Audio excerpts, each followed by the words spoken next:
Inside the State House, several proposed bills in the Idaho legislature. They would change election law here in Idaho. House Bill 547. It targets ballot harvesting and could see a debate on the House floor this week. Our Anna Azalian, she explains what the bill means and why it could make it harder for some Idahoans to vote.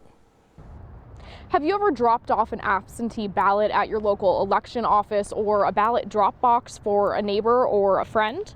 You probably didn't think anything of it at the time.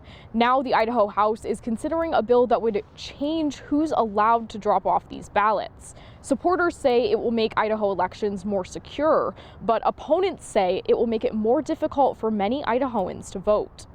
The Idaho Secretary of State's office says it's concerned with political activists engaging in ballot harvesting. And they will go around and collect these ballots, offering to deliver the ballots for the voter to the poll, rather than have the voter have to, I guess, walk to their mailbox to mail them back to the county clerks. This proposed legislation aims to crack down on this practice by limiting who can deliver absentee ballots. Those are election officials, postal workers, parcel delivery services, and family members or those in the same household. Even those who are authorized to handle ballots cannot deliver more than 6 at a time. If someone is paid to deliver ballots by someone other than the voter or delivers more than 10 ballots, they could be charged with a felony.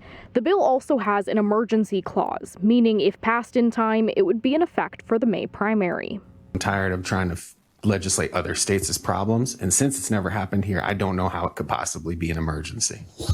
There's concern with the emergency clause. There would not be enough time to get the word out to voters about this change before the primary election in May. According to the bill's statement of purpose, Idaho does not currently have significant problems with ballot harvesting. We don't want to see the integrity of our elections undermined, and so we'd like to make it clear in the law that this kind of practice is not allowed in Idaho. In the 2016 general election, more than 28% of Idaho voters cast an absentee ballot. Opponents of House Bill 547 say the bill would make it harder for many of these Idahoans to vote in future elections.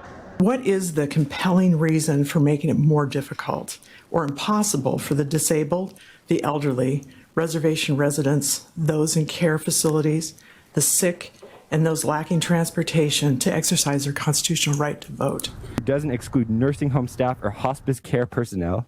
So correct me if I'm wrong, Chairman, but wouldn't someone in hospice care need assistance getting their absentee ballot to the mail? Others pointed out the potential unintended consequences this bill could have if passed. I just don't think that the state should be in the business of criminalizing and making things a felony. That in rural communities like where I'm from is a longstanding tradition of helping each other out. A similar bill was passed in Arizona in 2016 and immediately faced legal challenges. The Supreme Court upheld the law over the summer. One key difference between the Idaho bill and the Arizona law, Arizona's does allow caregivers to deliver ballots. Deputy Secretary of State Jason Hancock says they want to encourage absentee voters to mail their ballots. He also said many county clerks work with nursing homes to assist with absentee voting. Anna Azalian, Idaho News 6. Well, some who are opposed to House Bill 547, they say it's a solution where there isn't even a problem. And as we've reported, the Idaho Secretary of State's office performed recounts after the November 2020 election, says they found 0.1% margin of error. A political science professor at the University of Washington says voter fraud, both in person and absentee, is rare. Across states in the 2020 elections, given the COVID-19 pandemic, there was a huge explosion of vote by mail sort of election processing across states, and we did not see any changes in voter fraud levels. This is all part of a broader debate happening nationwide about election integrity and accessibility.